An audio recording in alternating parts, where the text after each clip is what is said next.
Bonjour! Au sommaire de ce Mag Info, nous en saurons plus sur le don d'ovocytes avec l'éclairage de notre expert, le Dr Claire de Vienne, médecin référent en AMP à l'Agence de la biomédecine. Nous écouterons aussi le témoignage de Reine qui nous dira pourquoi elle a donné ses ovocytes. Enfin, nous répondrons aux principales questions que vous vous posez sur ce don.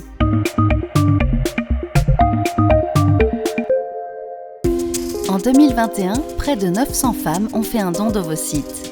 Alors, le don d'ovocytes, comment ça marche? Qu'est-ce que le don de gamètes? Les explications du Dr Claire de Vienne. Le don de gamètes, c'est la seule possibilité pour des milliers de personnes d'avoir un jour un enfant. Parce qu'une gamète, c'est quoi? C'est un spermatozoïde pour l'homme, un ovocyte pour la femme. Et pour fabriquer un embryon, il faut la rencontre d'un spermatozoïde et d'un ovocyte. Or, il y a des femmes qui n'ont pas assez d'ovocytes, ou leurs ovocytes ne fonctionnent plus, et donc elles ont besoin des ovocytes d'une femme qui va les donner. Alors, donner ces ovocytes, ça se fait en 5 étapes. La première, c'est recevoir des informations. Ensuite, c'est faire tout le bilan médical, rencontrer un psychologue. Et le don lui-même, c'est une dizaine de jours de traitement, suivi du recueil des ovocytes. Et ça, c'est une demi-journée à l'hôpital.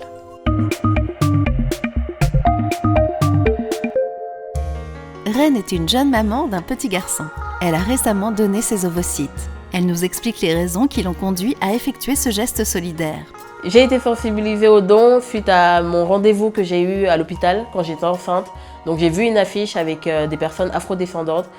Sur l'affiche, il y avait écrit « Donnez vos ovocytes » ou « Donnez vos spermatozoïdes ». Ma première pensée quand j'ai vu l'affiche, je me suis dit « Ah, donc ça existe des personnes qui ne peuvent pas avoir d'enfants naturellement ». Et j'ai vu directement ma gynéco et je lui ai demandé quelles sont les modalités pour pouvoir donner.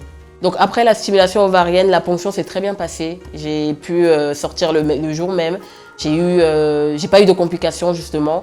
Et aujourd'hui, je vais très bien. J'ai pu reprendre mon cycle menstruel normalement. Et je souhaite avoir d'autres enfants. Donc ce n'est pas un frein à avoir d'autres enfants. Avant de commencer la stimulation ovarienne, j'en ai parlé à mes proches. J'en ai parlé à ma famille, mes amis, même mes collègues. Et vraiment, personne ne savait c'était quoi le don d'ovocytes. C'est pour ça que je trouve que c'est important d'en parler.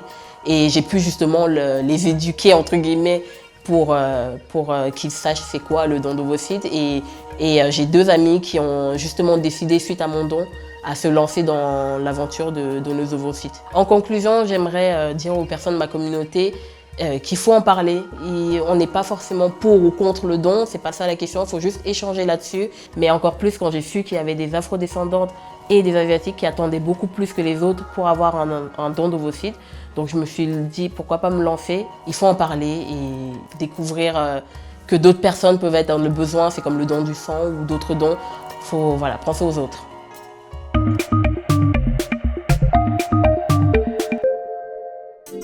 On entend certaines informations contradictoires sur le don d'ovocytes. Ce micro-trottoir est donc l'occasion pour le docteur de Vienne de répondre à vos interrogations. Si je donne mes ovocytes, est-ce que cela aura un impact sur ma fertilité après? Par exemple, est-ce que cela peut réduire mes chances d'avoir un enfant naturellement derrière? Je me pose vraiment la question. Camille, je vais vous rassurer, le fait de donner vos ovocytes ne va pas réduire vos chances d'avoir une grossesse naturellement après. La raison, c'est que à la naissance, on a un stock d'ovocytes. Après la puberté, chaque mois, une petite partie de ce stock est utilisée jusqu'à la ménopause. Ce qui se passe chaque mois, c'est que c'est une dizaine d'ovocytes qui sont naturellement stimulés, mais il n'y en a qu'un qui arrive à l'ovulation. Et en don d'ovocytes, on donne des traitements de stimulation qui permettent que ce soit vraiment la dizaine d'ovocytes qui arrivent à l'ovulation. Donc on ne va pas puiser dans le stock. J'ai entendu dire qu'une receveuse pouvait attendre 2 ans ou même plus avant de recevoir un don. Est-ce que c'est vrai? Mélanie, vous avez raison. Malheureusement, en ce moment en France, le délai, quand on a besoin d'ovocytes, il est encore trop long. Il est de 1 à 2 ans, parfois plus, parce qu'il y a des milliers de femmes en France qui ont besoin d'ovocytes d'une donneuse. Je vous encourage vraiment à réfléchir au don. Pour donner, il faut avoir moins de 38 ans et être en bonne santé. Faire un don d'ovocytes ou de spermatozoïdes, c'est donner à des personnes l'espoir d'être un jour parents. Aujourd'hui plus que jamais, elles comptent sur vous. Et c'est un geste solidaire et gratuit.